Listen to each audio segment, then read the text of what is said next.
आइए बहनों, सुनते हैं वट सावित्री व्रत की सुंदर कथा। महाभारत के वन पर्व में इस कथा का विस्तार पूर्वक वर्णन मिलता है। जब राजा युधिष्ठिर अपने वनवास के समय द्रौपदी के दुख से दुखी होकर श्री मार्कंडेय मुनि से पूछते हैं, हे महर्षि, क्या इतिहास में द्रौपदी के समान कोई दूसरी स्त्री भी हुई है जिसका जन्म तो राजकुल में हुआ हो, परंतु विधि के विधान के कारण जिसने अनेक कष्टों को भोगा हो? यह सुनकर मुनि ने कहा, हे राजन, सुनो, सावित्री नाम की एक कन्या ने अनेक कष्टों को भोगा। मैं तुमसे इस पवित्र कथा को कहता हूँ, तुम इसे ध्यान पूर्वक श्रवण करो।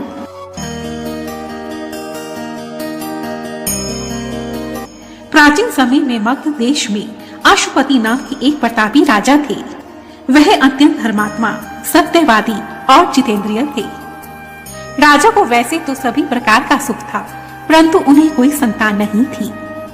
अतः संतान प्राप्ति की कामना से उन्होंने 18 वर्षों तक सावित्री देवी की कठोर तपस्या की। राजा की तपस्या से प्रसन्न होकर सावित्री देवी ने राजा को एक तपस्विनी कन्या का वर प्रदान किया। कुछ समय के पश्चात महारानी की गर्भ से एक सुंदर कन्या ने जन्म लिया।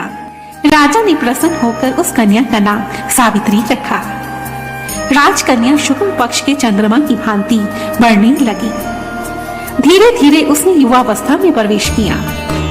सावित्री की रूप लावण्य को जो भी देखता था वही उस पर मोहित हो जाता था।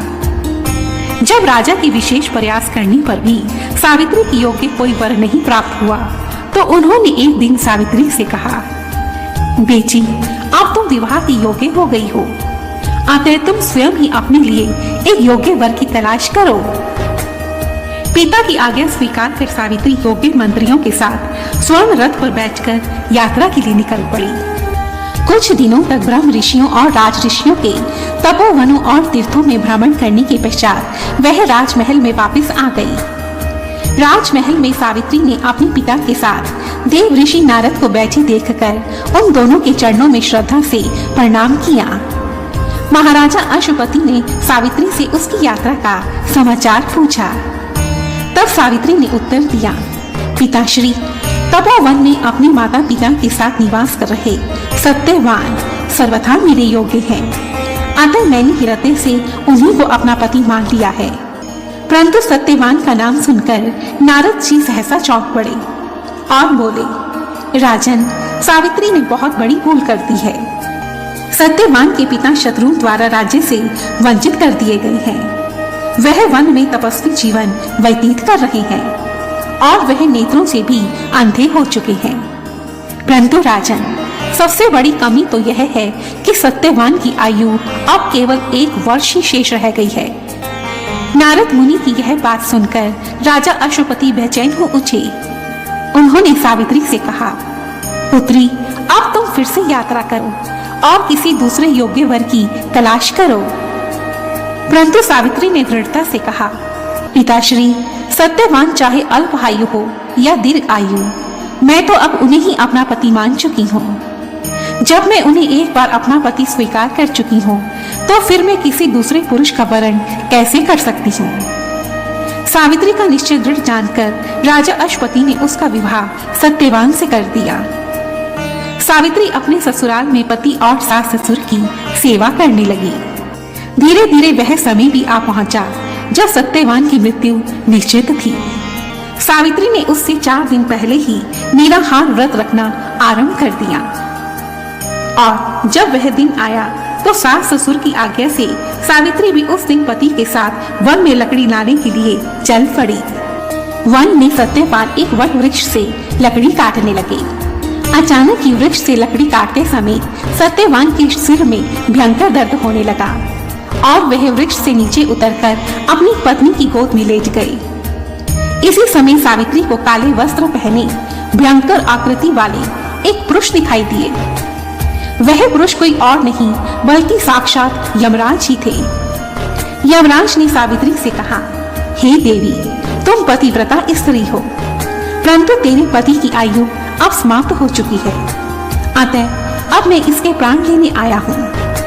और इतना कहकर यमराज ने सत्यवान के शरीर से सूक्ष्म जीव को निकाला और उसे लेकर वह दक्षिण दिशा की ओर चल पड़े।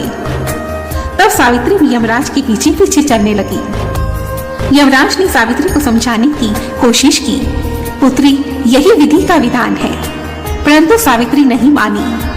तब सावित्री की निष्ठा और पति परायणता को देखकर यमराज ने सावित्री से कहा, हे देवी, तुम धन्य हो, तुम मुझसे कोई वर मांगो। तब सावित्री ने कहा, हे देव, मेरे सास ससुर वनवासी और अंधे हैं, उन्हें आप दिव्य ज्योति प्रदान कीजिए। तब यमराज ने कहा, तथास्तु पुत्री, ऐसा ही होगा, परंतु अब तुम लौट जाओ। पर सावित्री पहले की भांति सत्यवान के पीछे पीछे चलती रही। यमराज ने फिर सावित्री को वापस जाने के लिए कहा, परंतु सावित्री ने कहा, मैं अपने पति का साथ नहीं छोड़ सकती। यह सुनकर यमराज ने उसे एक और वर मांगने के लिए कहा। तब सावित्री ने कहा, हे देव, मेरे ससुर का राज्य छिन गया है, आप उसे पुनः वापस दिला दीजिए। यमराज ने कहा, ठीक है पुत्री, ऐसा ही होगा, अब तुम वापस जाओ। परंतु सावित्री फिर पीछे पीछे चलती रही। तब यमराज ने सावित्री को तीसरा वर मांगने के लिए कहा। तब सावित्री ने कहा, हे देव, आप मुझे 100 पुत्रों की माता होने का वर प्रदान कीजिए।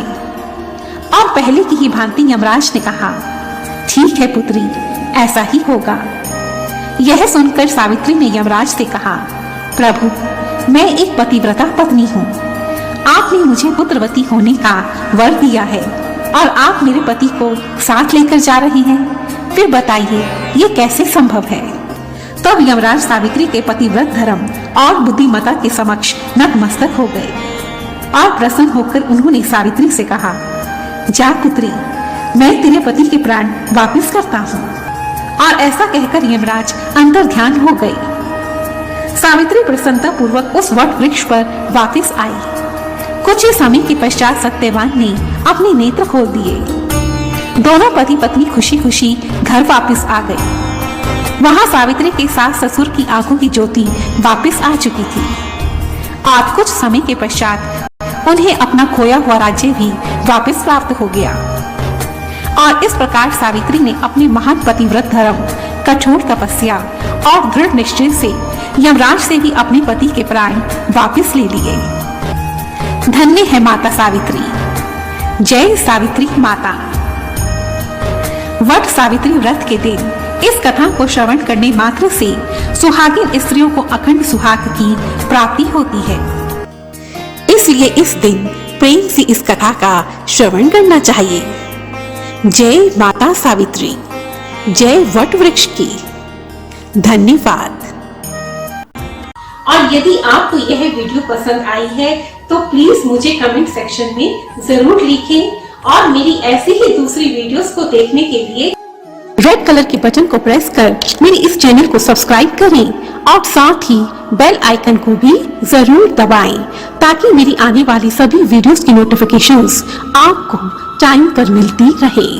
धन्यवाद। जय माता दी।